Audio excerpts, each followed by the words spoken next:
کیا آپ جانتے ہیں کہ ایک عیسائی بادشاہ نے قرآن کی آیات سن کر آنسو بہا دیے تھے اور پھر نبی کریم صلی اللہ علیہ وسلم کی سچائی کو تسلیم کر لیا تھا؟ جب مکہ میں مسلمانوں پر ظلم بہت بڑھ گیا تو نبی کریم صلی اللہ علیہ وسلم نے اپنے صحابہ کو حبشہ ہجرت کرنے کا حکم دیا۔ حبشہ کا بادشاہ نجاشی انصاف پسند حکمران تھا۔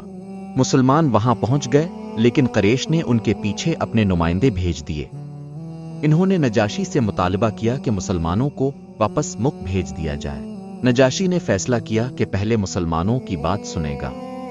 حضرت جعفر بن ابی طالب آگے بڑھے اور اسلام کے بارے میں بتایا۔ پھر انہوں نے قرآن کی چند آیات تلاوت کی جن میں حضرت مریم اور حضرت عیسیٰ کا ذکر تھا۔